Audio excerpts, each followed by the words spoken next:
Hello and welcome! In this video I'm going to make a retro recipe, and it is a simple layered zucchini and tomato casserole topped with sour cream and Parmesan cheese. Let's get cooking. So this recipe is from my retro 1984 McCall's Cooking School book. Doesn't that look delicious? Retro or not, I think this stands the test of time. So the first step, I'm going to preheat my oven and also get this pan heated because the zucchini will get cooked in a seasoned flour before going into the casserole pan. So let's say I've got my moderate heat. Let's do a 6 on my electric stove. And let me see how much olive oil I need. 1/4 cup.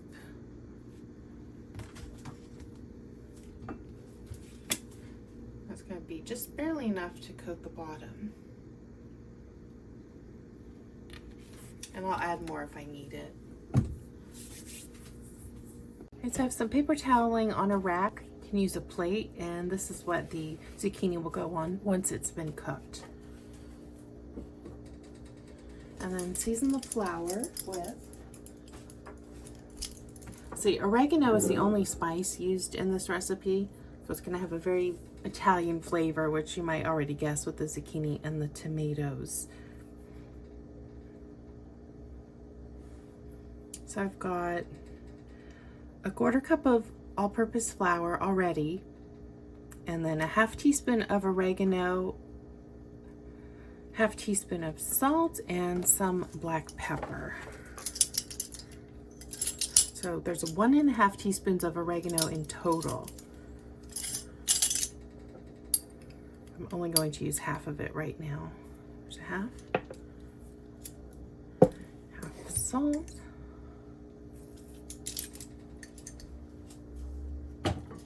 and the black pepper.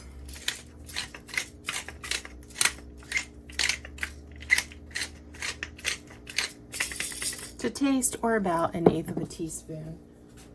And I'll just run a fork through it to combine. There's no egg wash. It's not meant to be breaded. It's going to serve as a thickener when the casserole is baking, because there's sour cream and, of course, both of these vegetables or fruits, if you want to identify them correctly, they both let off a lot of water. Okay, so 1/4 inch slice. And I've already washed these with a vegetable brush to get off any kind of grit, since they lay on the ground and grow in the dirt.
Now while the zucchini cooks, I'm going to slice up the tomatoes.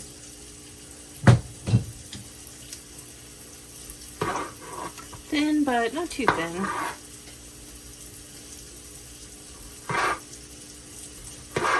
Just a little bit thinner than the zucchini slices.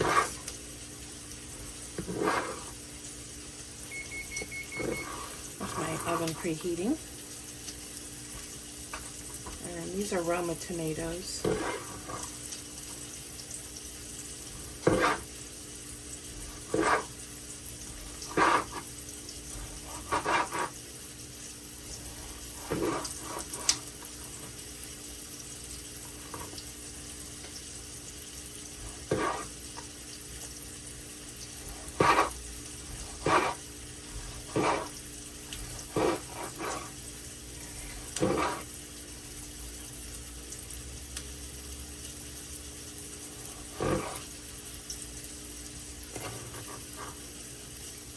That should be enough for my top layer. And then I'll use these ends for next time I make sauce. Right now I'm going to mix the sour cream topping. That goes over the layers of vegetables, but before the Parmesan shreds. So it's 1 cup of sour cream.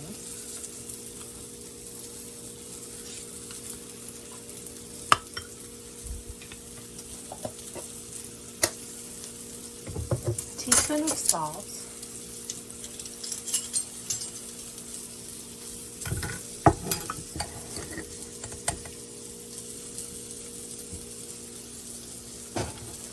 The remaining teaspoon of oregano. And some black pepper.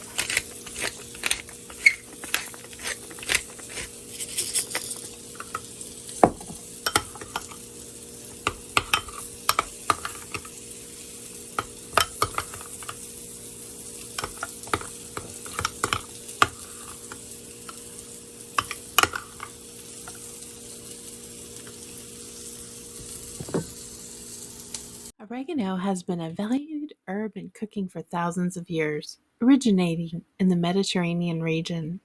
Its name comes from the Greek words oros and ganos, meaning joy of the mountains, reflecting its abundant growth on hillsides throughout Greece and Italy. The ancient Greeks and Romans were among the first to use oregano, not just for its robust, slightly bitter flavor, but also for its medicinal properties. It was believed to aid digestion and had antibacterial qualities, leading to its use in various remedies. In Greek cuisine, oregano was essential for flavoring meats, fish, and vegetables, and it was commonly sprinkled on olives and feta cheese. The Romans spread their love for oregano throughout their empire, introducing it to regions that would later develop their distinct culinary traditions.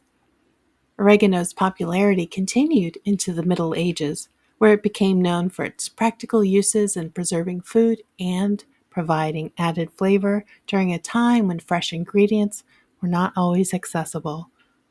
It was not until the 20th century that oregano gained widespread recognition outside of Europe, particularly here in the United States. This change was largely due to the post-World War II era, when American soldiers returning from Italy brought back an appreciation for Italian cuisine, notably pizza.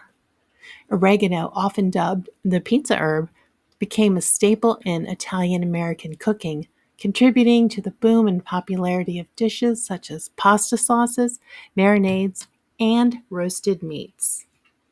Today, oregano remains a fundamental herb in various global cuisines, from Mediterranean and Latin American dishes to Middle Eastern and Eastern European recipes.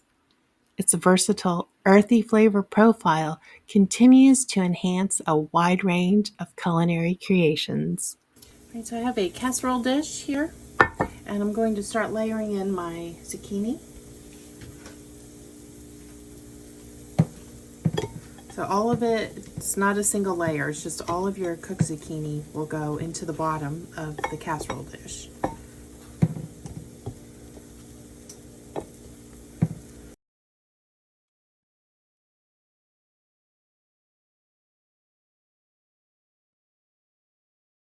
And then these last few in the pan, they don't need to be drained because at this point they've drank up all the oil. Just going to add a nice extra bit of flavor, the olive oil with the other Italian type ingredients. If anyone Italian is watching this, let me know, are you horrified that there's sour cream in this dish? Or is that okay with you? All right, and then the tomatoes get layered over. Now at this point the recipe says, once you've put in your vegetables, you can chill this and leave this until it's time to do your baking.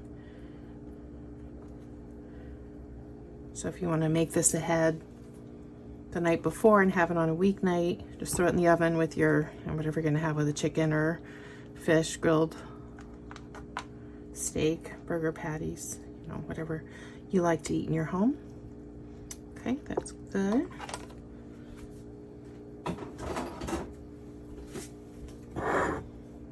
And then the topping is, this is what you would put on after if you're going to chill it. Just, I have a cover for this. I don't know where it is, but I'm making it right now for you. So put on the sour cream. I'm sure this will be delicious. I just can't imagine the taste without tasting it first.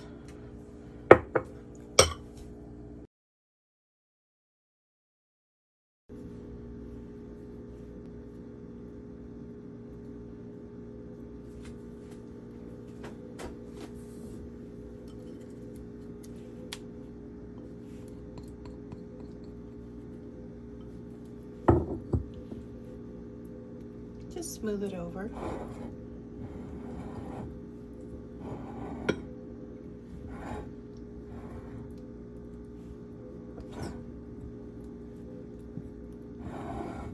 Of course, this will spread while it's cooking.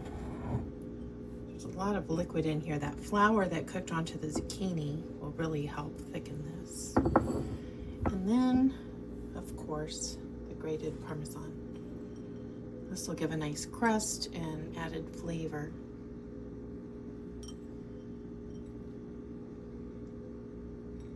I call myself the dairy queen. I love dairy. Whenever I go to the grocery store, I usually have 5 or 6 items from the dairy department, whether it's cottage cheese, butter, cream cheese, eggs, snacking cheese, yogurt, all of it. I love all of it. Okay, so this is going to go in the oven for about 30 minutes, maybe 35 minutes. Center rack until everything's tender and the top is brown. If it starts to brown a little early, put a cover on it, but it needs to remain uncovered to let some of that moisture come out and the vegetables to cook down and intensify those flavors.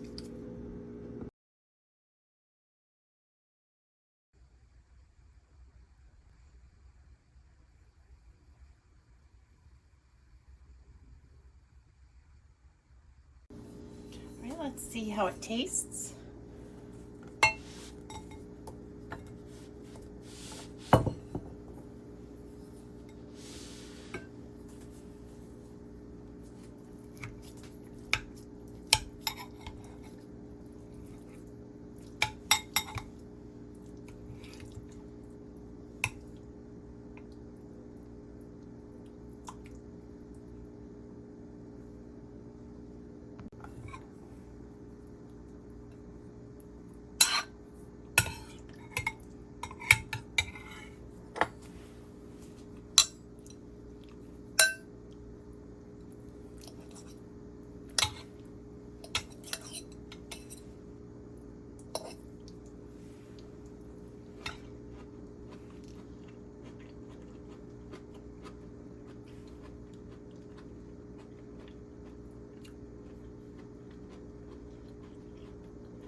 Very flavorful.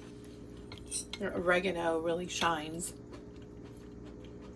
And the zucchini, it took me so long to talk because I had to chew. It's not overcooked and mushy. It's got a nice texture still.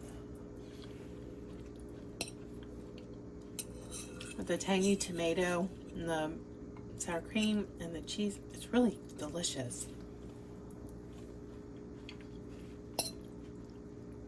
I would like this with some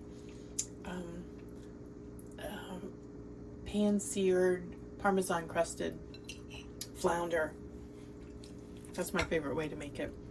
Let me know if you want me to make that on the channel. It's really simple, but if you like flounder or turbot, the winter flounder, it's a wonderful way to prepare it.